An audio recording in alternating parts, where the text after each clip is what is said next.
studios de cinéma Atlas à Ouarzazate au Maroc, 12 jeunes venus de Haute-Savoie, du Québec et de Martinique s'essaient au tournage d'un film dans les décors fabuleux des plus grands chefs-d'œuvre du 7e art. L'avion, c'était pour le film Le Diamant de Nil. Le Diamant de Nil avec Michael Douglas et Catherine Turner. Le bus, c'est pour le film Babel. Babel avec Brad Pitt et Kate Blanchett. Ce petit camion, c'est pour le film La chute du faucon noir.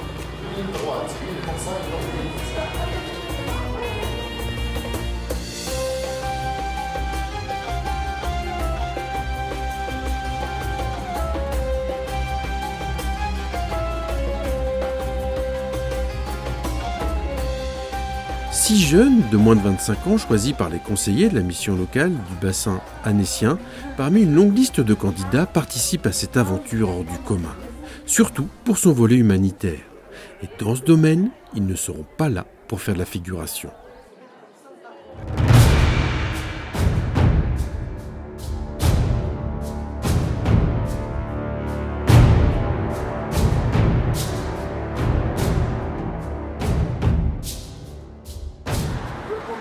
Les jeunes d'Annecy ont pris un avion de Genève vers Marrakech, puis un bus à destination de Ouarzazate avec les jeunes québécois. Là, ils ont rejoint les jeunes de Martinique pour un ultime voyage de 6 heures vers le village de Zouala, au sud de la ville des Rachidia.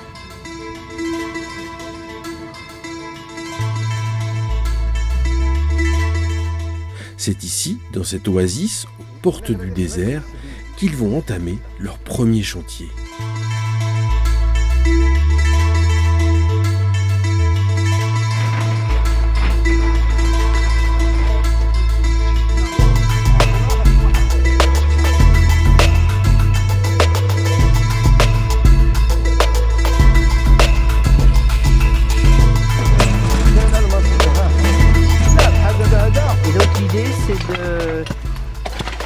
Continuer la canalisation qui est là-bas, qui a été démarrée par un groupe au printemps dernier.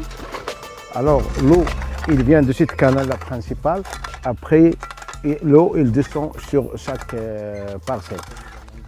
L'objectif, c'est de bétonner un canal qui était avant avec de la boue et ça perd beaucoup d'eau.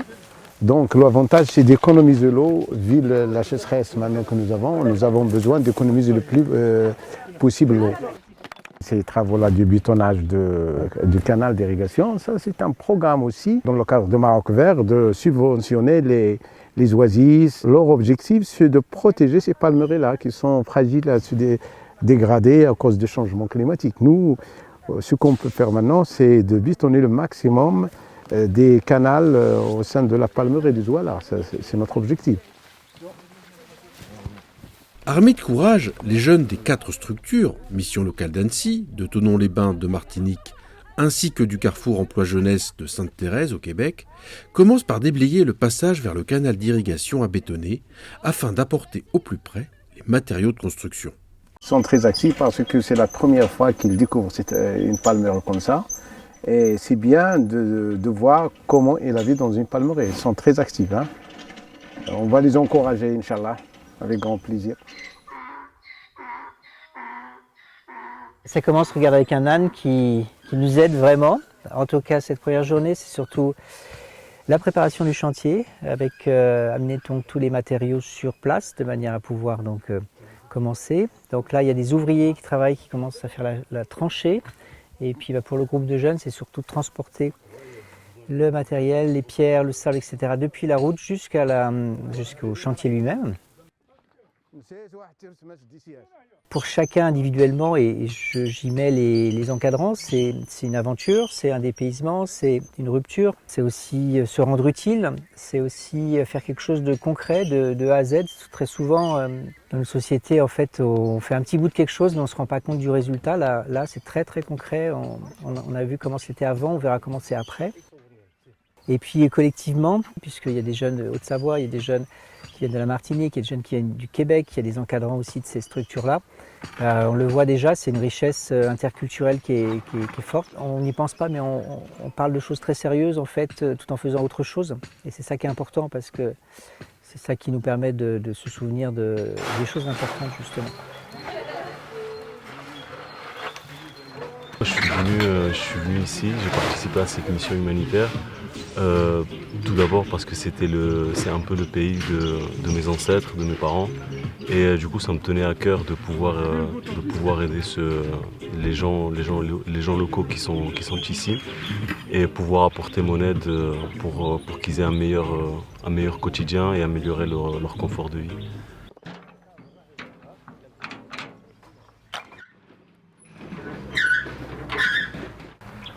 C'est-à-dire que même dans les autres groupes, ils ne se connaissaient pas avant, c'est grâce au projet qu'ils se sont connus. Donc on va dire que ça a facilité l'échange entre nous, que ce soit entre Martiniquais et Québécois, Martiniquais et ceux qui viennent d'Annecy. Donc on va dire que le fait de ne pas se connaître, ça a facilité l'échange.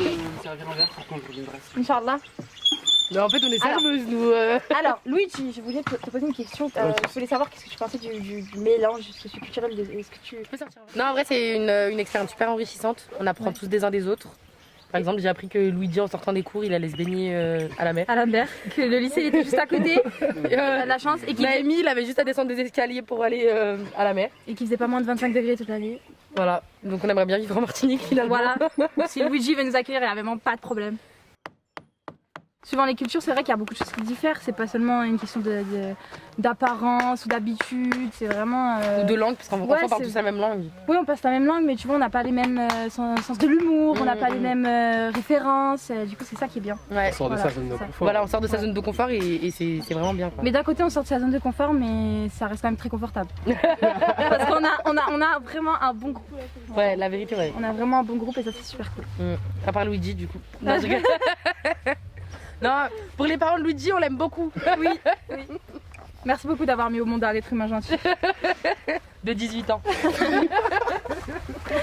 La plus-value de venir avec la mission locale, c'était vraiment de venir avec des gens de tout horizon que je ne connais pas, avec des Québécois, des Martiniquais ou même des gens en France on retrouve vraiment des personnes avec tout type de métiers, de parcours. Et pour moi, c'est très enrichissant au niveau contact humain avec ces gens-là. Et aussi, ça me permet d'aller à des endroits où je ne serais pas forcément venu tout seul. Et du coup, c'est ça qui m'apporte le fait d'être venu avec la mission locale.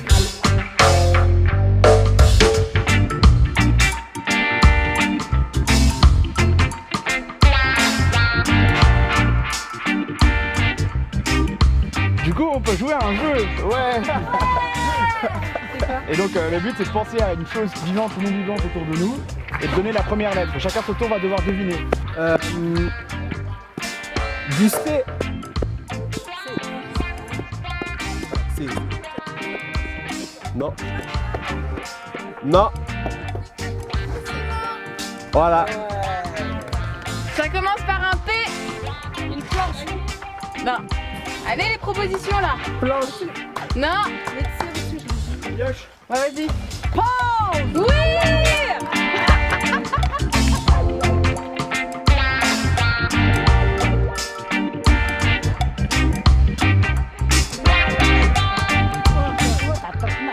Cette année, en 2024, c'est la troisième année où nous faisons un chantier humanitaire. La première année, nous sommes venus avec Driss Bourida, qui est marocain, qui était un élu comme nous le sommes, nous les présidents de missions locales. Il est d'origine marocaine, connaît très bien cette région. Et donc, entre élus, on parle toujours de ce que l'on fait. Et quand il a échangé avec moi sur l'intérêt d'amener nos jeunes des missions locales, des groupes de jeunes des missions locales dans cette région, qui les dépayse quand même énormément, moi j'ai adhéré complètement à ce projet.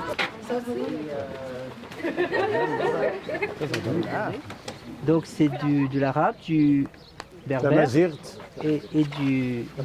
Oui, Tamazirt, c'est la langue des premiers habitants du Maroc. Ça, c'est de l'alphabet, on l'appelle Tifina. Et j'avoue que les jeunes du groupe ont fait un travail de titan parce que là, il n'y a pas de bétonnière, il n'y a que des pioches, des mains et de la bonne volonté pour ces chantiers. bien que l'objectif de solidarité reste identique pour chacun, certains jeunes cherchent à se retrouver personnellement, à se confronter à leurs propres limites, à renouer avec leurs racines marocaines ou à acquérir de nouvelles compétences.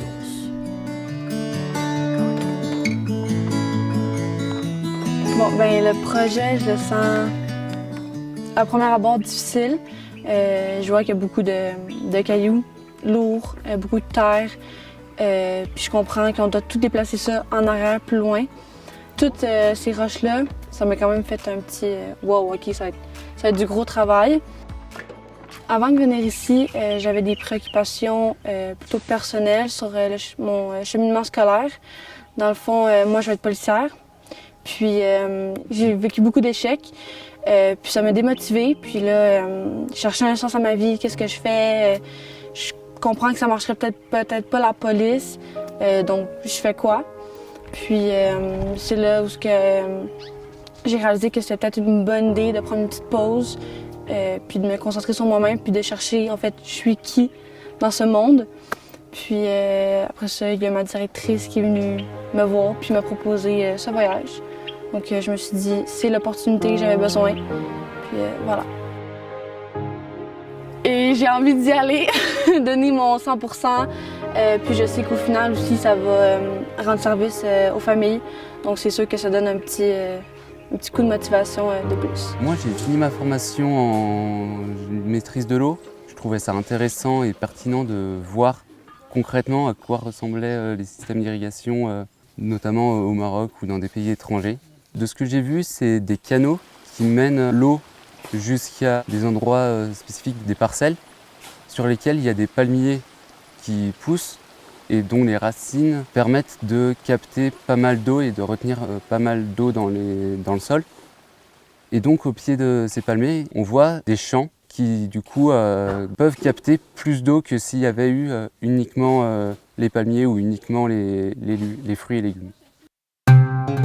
Pour irriguer les jardins de la Palmeraie, la communauté de Zouala a installé une pompe alimentée par des panneaux solaires qui puisent dans la nappe phréatique.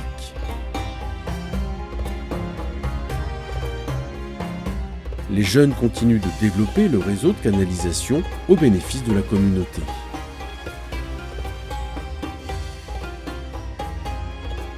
Les habitants reconnaissants offrent le thé et le couscous maison afin de partager un moment tous ensemble.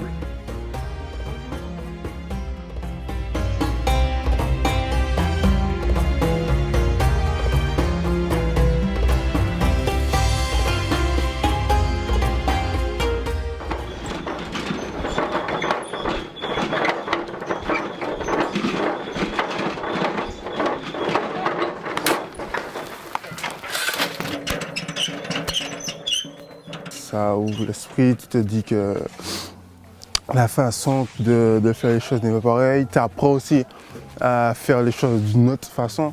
Franchement, oui, ça m'apprend beaucoup. Quoi qui? C'est toi qui as choisi de faire la brouette aujourd'hui? Oui, aujourd'hui, j'ai choisi de faire la boîte par rapport à mes mains. Donc j'essaie la boîte pour voir ce que ça donne aujourd'hui. Si j'aurais moins mal à la fin de la journée ou pas.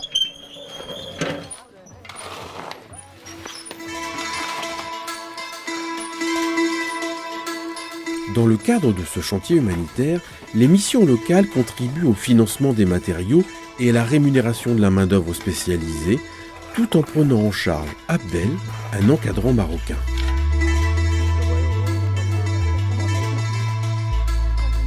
Moi, c'est Abdel, chef de chantier.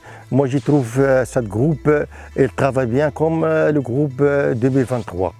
C'est bravo pour cette groupe.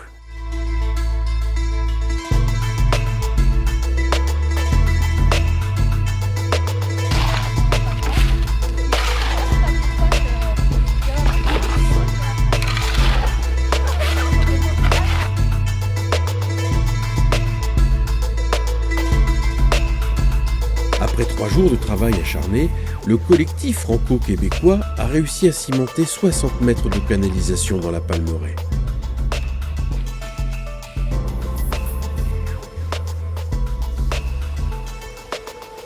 L'objectif de servir la population locale a été atteint. Donc moi, je suis vraiment fier et quand on voit toute la canalisation, tout ce qui a été fait, ils ont vraiment réparé le système parce qu'il y avait un petit peu de perte dans le système d'irrigation. Et là, ils ont réparé et ça fonctionne. Et apparemment, chaque fois qu'ils irriguent, tous les canaux apportent le niveau d'eau nécessaire pour que les plantes puissent pousser naturellement et qu'on puisse avoir ce niveau de verdure dans la palmeraie qu'ils n'avaient pas avant. Voilà, je suis très très fier de ces jeunes et très fier du travail qui est accompli.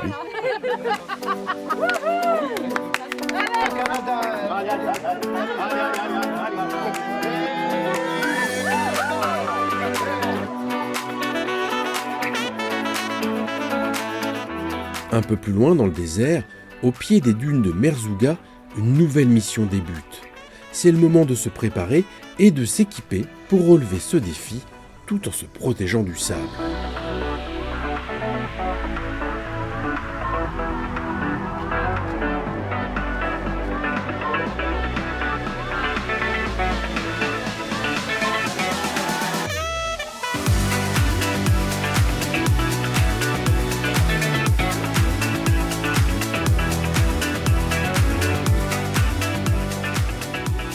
Alors, du coup, on est arrivé au lycée de Merzouga. L'objectif, c'est vraiment d'améliorer un petit peu l'environnement des lycéens et des collégiens, parce que l'établissement fait aussi une partie collège. Yallah. On y va. Du coup, là derrière nous, on a les jeunes qui commencent à poncer le terrain de sport pour rafraîchir un petit peu la peinture qui se fait vieillissante. Et dans un deuxième temps, on mettra des plantes à l'entrée de l'établissement, voilà, pour enjoliver tout ça. Les 12 jeunes commencent le nettoyage du plateau sportif avec le soutien à tour de rôle des 920 élèves de l'établissement.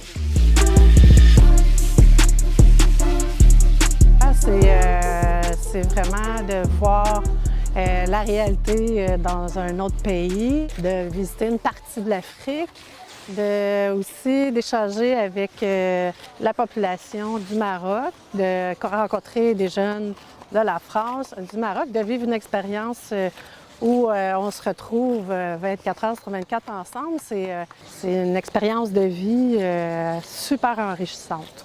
Ça m'a permis de m'ouvrir aux autres, de vaincre un peu ma timidité. Et puis, ouais, on est fier de soi, je suis fière de moi, je suis fière du groupe. Et je suis contente d'avoir pu découvrir un autre pays parce que c'est la première fois que je voyage vraiment hors Europe. Donc je vais retenir voilà, cette cohésion de groupe et puis ces beaux paysages que j'ai découverts.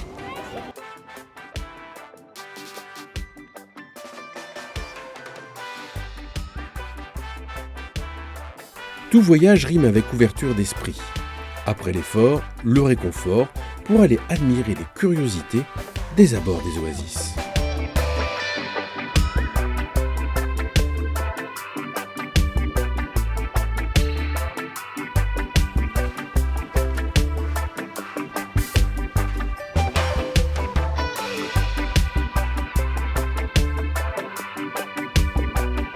Short, qu'on n'a pas le temps, il faut qu'on fasse demi-tour dans le canyon, quoi. Mais j'invite les jeunes à revenir dès qu'ils peuvent, en autonomie. Est-ce que ça marche cette histoire de scotch? Et après c'est plus facile de... D'accord. Ce sera plus facile de mettre la peinture après? Ouais, là c'est vraiment... Ok. Et il arrive à tenir quand même sur le béton là avec la poussière ou pas? Ah mais je te dérange plus. Travaille, fais ton job. J'ai fait des études d'ingénieur à l'INSA Centre-Val de Loire, à Blois, exactement, et du coup je suis diplômé de génie industriel. Et donc aujourd'hui en fait pour moi je viens pas en tant que sachant ou même pour venir donner un peu de ma science. Aujourd'hui je viens vraiment pour aider, pour être au même cadre que les autres, où tout le monde est sur le même pied d'égalité, quoi qu'on ait fait avant. Et ça c'est super intéressant et super important pour moi, parce que c'est là où on vit réellement des expériences humaine et sociale très intéressante. C'est pour ça que j'ai accepté en fait ce défi. C'est vraiment, moi ma condition c'était pas de venir en tant qu'ingénieur ou en tant que sachant pour donner de ma science. Alors la qualité, contrôle qualité. C'est la contrôle qualité là. Il est bon. Ils sont bons, ils sont bons. Bon, ça dépend, Laetitia c'est pas ouf mais Alors, le bénéfice qu'a apporté le séjour citoyen au Maroc aux jeunes de la mission du Chablais, c'est un développement personnel, tout d'abord, et puis évidemment un gros gain pour la confiance en eux. Ils sont sortis de leur cadre habituel, ils ont relevé des défis, ils ont appris à gagner en autonomie, gagner en assurance et sont adaptés à un nouvel environnement. C'est important d'avoir une diversité de chantiers parce que déjà on fait des travaux différents. Là on a fait beaucoup de maçonnerie d'abord, là on fait des travaux de peinture, après on va faire un travail de menuiserie, d'assemblage de ferronnerie. Donc si au travers aussi du chantier ça peut donner envie à des jeunes d'aller vers des travaux manuels, c'est très bien parce qu'on sait qu'il y a des grands besoins. Moi personnellement je suis quelqu'un d'assez sportive. Et puis je travaille dans l'agriculture, du coup c'est un milieu où on est dehors, où c'est physique, on porte parfois des charges lourdes, donc c'était quelque chose, j'avais l'habitude quoi. Mais vu que tout le monde s'entraidait, que chacun allait à son rythme, il n'y avait pas de pression là-dessus et c'était vraiment, ça s'est fait d'une manière cool quoi. Les deux étaient bien, mais ma préférence c'est la peinture. C'est moins physique et on va dire le côté plus relaxant de la peinture. Après, il faut qu'il y aura une petite phase de maturation de tout ça et ils s'en serviront d'une manière ou d'une autre. De toute façon, ce seront des souvenirs et ce seront aussi des compétences qu'ils auront acquises et qui leur permettront d'en parler auprès d'employeurs. Ça marche toujours, ça, des expériences comme ça, en disant j'ai fait ça, ça et ça, regardez, ça a donné ces résultats-là très concrets. Surtout pour des jeunes qui n'ont pas forcément beaucoup de formation ou d'expérience. Et puis c'est intéressant aussi parce qu'on rencontre des publics très différents. On n'a pas vu forcément grand monde sur Zouala parce qu'on était dans la Palmeraie. Mais là, on est au milieu du collège, donc on est vraiment avec les élèves. Et puis, quand on va partir chez les nomades, on sera vraiment là dans l'intimité d'une famille. Donc on verra aussi un autre environnement.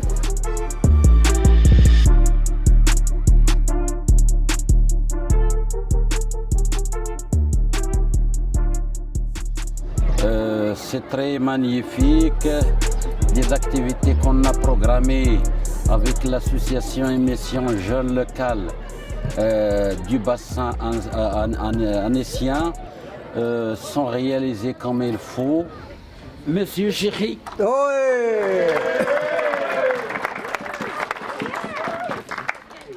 Ah, il y a des fans là. Allez.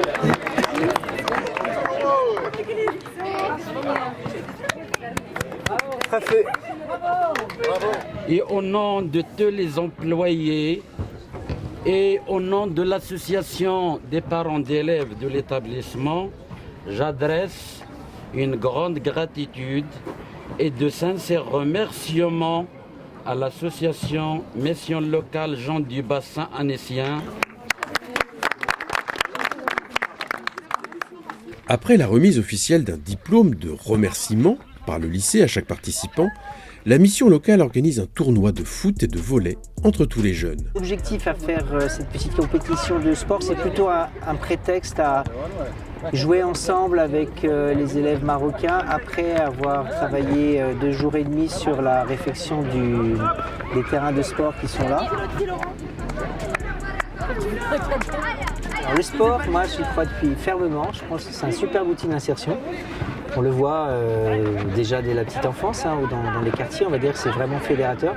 Pour notre public, on s'en sert dans les missions locales, d'abord pour faire pratiquer aux jeunes du sport, ce qui n'est pas forcément évident dans nos publics. Comme levier aussi par rapport à la santé, puisqu'il y a un certain nombre de jeunes qui ne pratiquent pas du tout du sport. maximum. وكل واحد ما عندكش بحال هذا ما عندوش الحق يقيسها مره وعاود يقيسها مره الجوجه خاص الا قاسها المره الاولى خاص شي واحد صافي يجي يقيسها في بلاصه. Donc déjà se remettre un petit peu au sport c'est intéressant et puis aussi parce que ça a des valeurs qui sont super intéressantes donc qui sont en lien avec ce qu'on veut propager auprès de la jeunesse.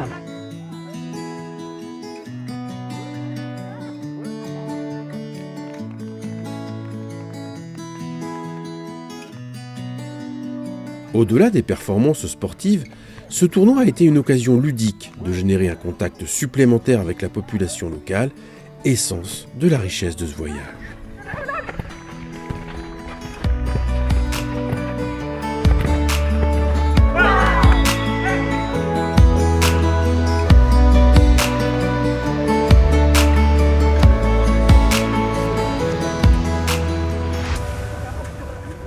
Incontournable de la région, le souk couvert de Rissani est très étendu et occupe un quartier entier de la ville. Il est un bon exemple de ce type de marché marocain, coloré, vivant et authentique.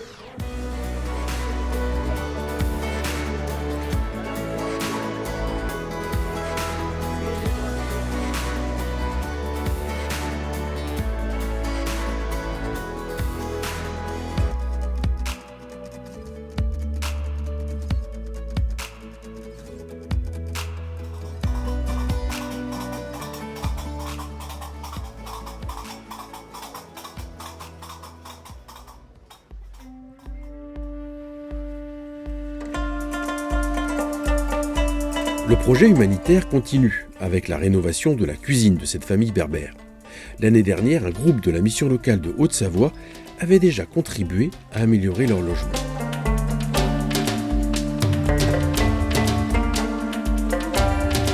Alors là, on est de l'autre côté des dunes de Merzouga qu'on voit là-bas, et donc de l'autre côté aussi on va dire du décor touristique, parce que là, on est donc sur un endroit aux portes du désert où les nomades se sont sédentarisés, surtout les personnes les plus âgées, et donc vivent dans des habitats qui sont faits de terre et de bois assez précaires, dans des conditions vraiment très, très simples. Et c'est l'endroit qu'on avait choisi déjà l'année dernière pour venir aider une famille. Donc il y a les parents, dont le papa très âgé est aussi handicapé, et puis une fille qui est célibataire, donc ils n'ont vraiment pas de moyens. Ici, il n'y a rien. Et donc, avec le groupe l'année dernière, on avait construit cette tente qui est là. Et donc, cette année, on a souhaité revenir pour faire quelques aménagements. Donc, on va aller voir ça. On a préparé des coffres de rangement, en fait, pour le système de couchage de nuit et de jour. Donc, tout est prêt. La menuiserie est faite. C'est surtout un travail d'assemblage et de finition, on va dire. Et puis on a aussi un petit endroit où la dame fait son pain, un four à pain, et elle est d'accord pour qu'on l'aménage. Donc on va faire quelque chose d'assez simple, mais qui sera un petit peu plus solide, on va dire, par rapport à ce qu'il y a aujourd'hui. Sacrée expérience là pour les jeunes, hein. C'est vraiment le Maroc profond et... Oui, là c'est vrai qu'on est dans un autre environnement avec des gens qui sont excessivement pauvres, mais qui nous ont accueillis dès qu'on est arrivé avec un bol de soupe ou une tasse de thé. Donc c'est vrai que c'est toujours très, très, très accueillant. Et puis des conditions de travail aussi qui sont pas faciles. Hein. C'est vrai qu'il n'y a rien quoi en fait. Donc il faut tout amener, et puis il faut passer la journée un peu en autonomie quand même. Lui, pourquoi on laisse pas? On les fait jusqu'où? La fin. Tout? Ah ouais. Tout. T'avais pas décollé ça? Non. Attends. C'est pas ici. Attention. Voilà.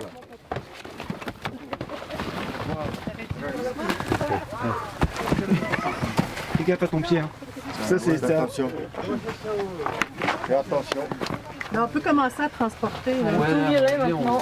Parce que on a besoin de chacun d'entre nous. Donc du coup, le matin quand on se lève pour faire quelque chose. On se lève pas juste pour glander, pour passer des vacances. Donc du coup, je me lève. Puis pas se plaindre aussi. Arrêter de se plaindre parce qu'on se plaint tout le temps pour tout et pour rien. Alors qu'ici, ils se plaignent pas. Alors qu'ils vivent avec rien.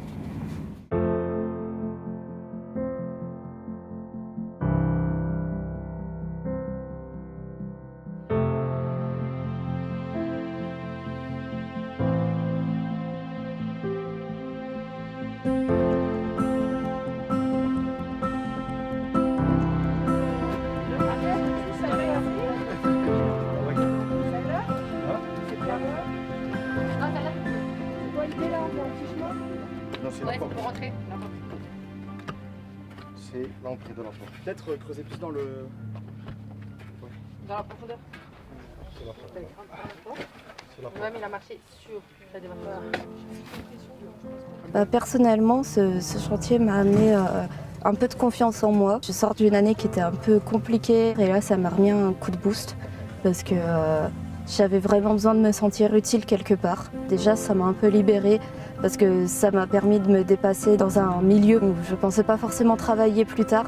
Donc ça m'a aussi permis de me dire qu'il y a des choses que je suis en capacité de faire, même en dehors de ce que j'aimerais faire pour le restant de mes jours. Après, je sais que j'ai encore du chemin à faire, mais il y a une bonne partie qui s'est faite grâce à ça. Alors merci la mission locale de m'avoir prise. Pour le moment, je suis heureuse parce que ça m'épanouit de faire de l'humanitaire.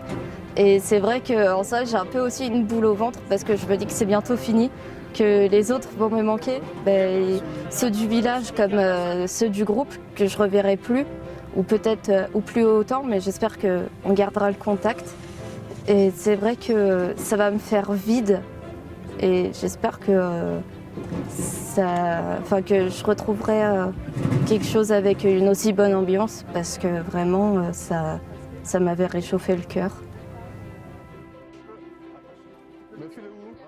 Cette mission humanitaire se déroule dans une région profondément rurale. Ce projet se distingue par son approche globale qui vise à répondre non seulement aux besoins immédiats des communautés, mais aussi à promouvoir un développement durable et autonome. Bien que s'éloigner des zones urbaines entraîne un surcoût, c'est précisément ici que les besoins sont les plus pressants. Toutes les actions ont un coût et le fait de bâtir un projet, qu'il soit en France ou qu'il soit à l'étranger, a forcément un coût. Mais là, pendant 15 jours, ça permet d'avoir un booster. C'est-à-dire qu'un jeune qui part ici, un jeune ou une jeune qui part ici pendant 15 jours, lorsqu'il revient chez lui, il a vraiment évolué dans son parcours, il s'est ouvert l'esprit. C'est-à-dire qu'il a compris qu'il y avait des populations qui étaient en difficulté, il a compris qu'il pouvait être utile. Et donc, on gagne beaucoup de temps, effectivement, ça a un petit coût, mais je pense que c'est quelque chose qui a un coût qui n'est pas forcément beaucoup plus important que de faire un long parcours d'insertion en France. Ils voient qu'aller à l'école, c'est important. Ils voient qu'on peut faire beaucoup avec peu. Et puis, je pense qu'ils sont marqués à vie, puisqu'on les rencontre toujours. Et pour eux, qui sont à la recherche d'une formation ou d'un emploi, eh bien, avoir un chantier humanitaire sur son CV, c'est primordial. Et franchement, c'est un atout pour trouver du travail ou même une formation. Il y a la file de fer là. Ouais. Un couteau, ok. Non. La file. Vous avez vu la file? Le fil de fer. C'est Laurent qui l'a. Il a pris le... Ah, ok. On va les mettre ici. C'est le photo du centre en fait. Là, il y a tellement de distance pour chaque photo que la portée, ouais, tu vas avoir une portée assez élevée là. Celui-là, là, si on le met là, c'est comme ça là. Il y a pas une porte, la porte sera comment? Vous savez? Là, si vous voulez vraiment finir bien, là, chez Hajat, comme ça, c'est bon, regardez, j'ai trouvé ce qu'il faut. Il est en Y, tu le mets au milieu. C'est un peu trop long. Attends, on va voir. Voilà, il faut juste le couper et après il passe. Ouais, c'est bon. Et en plus, regardez, il y a un crochet pour mettre les sacs.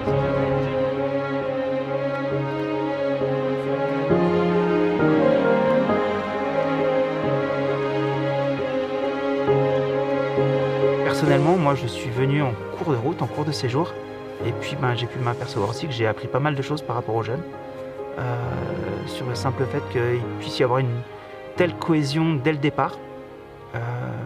J'ai pu encadrer différents séjours avec des thèmes différents, mais sur un séjour humanitaire, ils avaient tous le même objectif et ça c'était super. Et du coup il y a une cohésion qui s'est formée et puis ça a poussé le groupe vers le haut.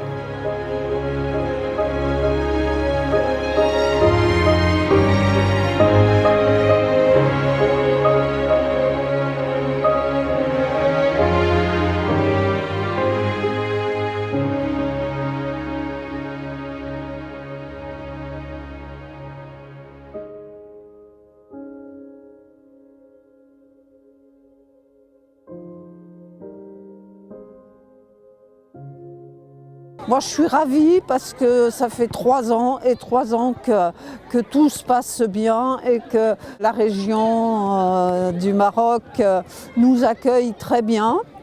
Et c'est notre ville d'adoption. Et franchement, j'espère que ces expériences vont pouvoir continuer parce que nous, on est là pour les jeunes et pour les emmener vers l'emploi, mais aussi résoudre plein de problèmes sociaux, comme on sait bien le faire dans les missions locales. Après cette journée de travail, les jeunes de Haute-Savoie testent le surf sur les dunes du désert. Une expérience inoubliable, riche en nouvelles sensations.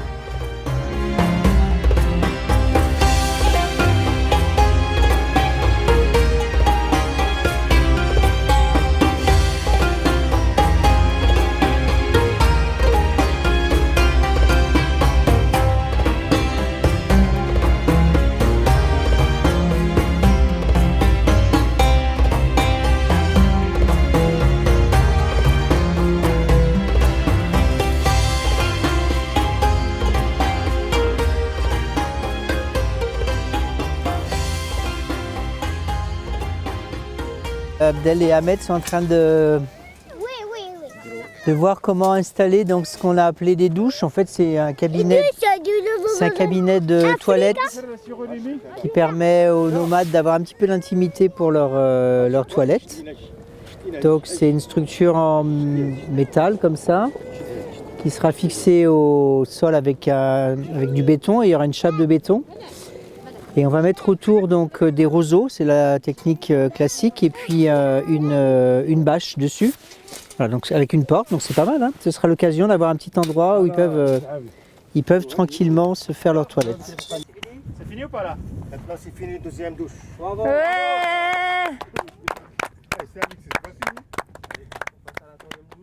Alors moi, pour ma part, ça a été important pour moi de faire ce type de chantier parce que ça m'a permis de me réaliser dans certains points que je ne pensais même pas qu'ils existaient, que ce soit dans les points du bâtiment ou voilà, les compétences qu'il faut appliquer pour réaliser des chantiers. Et ça m'a permis aussi de redécouvrir l'amour que j'avais pour cette terre, pour mon pays.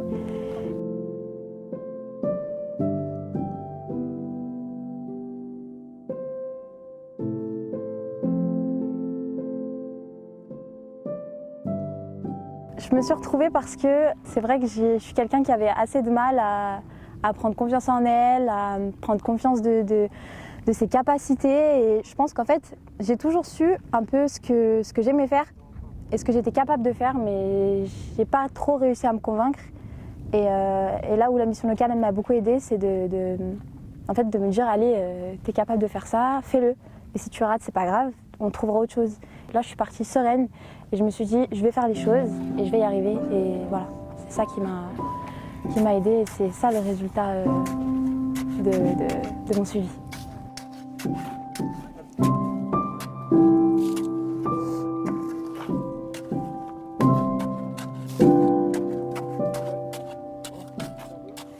Et après, pour tous les jeunes, je pense, qui sont ici, c'est important parce que y a cette notion d'équipe et de travail qu'on applique en fait tous les jours dans la vie.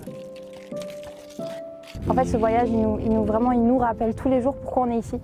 Voilà, c'est pas comme en France par exemple, où on a un certain confort et on se dit bah voilà, j'ai pas envie d'aller au travail parce que j'ai juste pas envie. Ici, on se dit j'ai pas envie d'y aller peut-être un jour. Parce qu'on est fatigué, mais après voilà, on se rappelle qu'il y a un enjeu derrière, qu'il y a des familles qui nous attendent derrière. Et voilà, au travail, c'est un peu pareil. On a une entreprise qui est derrière nous, qui attend de nous des résultats. Et je pense que si on est assez intelligent et qu'on a assez de recul, on peut transférer cette expérience-là à la vie de tous les jours.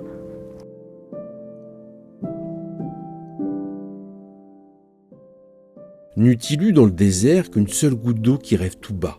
Dans le désert, n'y eut-il qu'une graine volante qui rêve tout haut? C'est assez. Rouillure des armes, fissure des pierres, vrac des ténèbres. Désert, désert, j'endure ton défi blanc à remplir sur la carte voyageuse du pollen. Aimé Césaire.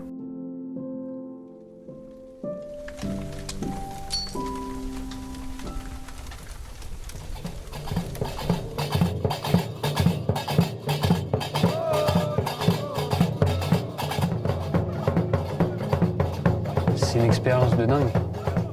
C'est des souvenirs qui me resteront à vie. En premier temps, avec le pays, la culture du pays. Et en deuxième temps, on a des Martiniquais, des Québécois. Donc on apprend de tout. En fait, là, c'était vraiment un voyage où, je sais pas comment dire ça. En fait, il n'y avait que de l'enrichissement. Il n'y a pas un seul moment où j'ai pas appris quelque chose. Donc voilà.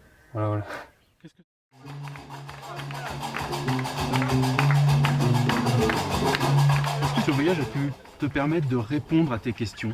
J'ai compris qu'il fallait persévérer, puis je pense qu'en revenant du voyage, je vais me concentrer puis réessayer encore, puis ça m'a vraiment démontré que la persévérance, c'est la clé.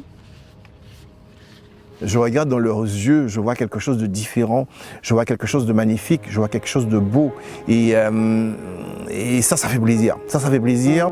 Je ne peux pas imaginer que notre société devienne juste un espace où on retrouve ceux qui ont de l'argent et ceux qui n'ont pas d'argent. Non, je crois qu'il faut construire une société et montrer qu'il y a de l'entraide, il y a des valeurs et comment, avec cette génération, on va développer ces valeurs-là. Voilà. Et moi, avec la mission locale, je veux développer ces valeurs que nous avons tendance un petit peu à perdre, que moi j'ai connues dans mon enfance, mais que nous avons un petit peu tendance à perdre.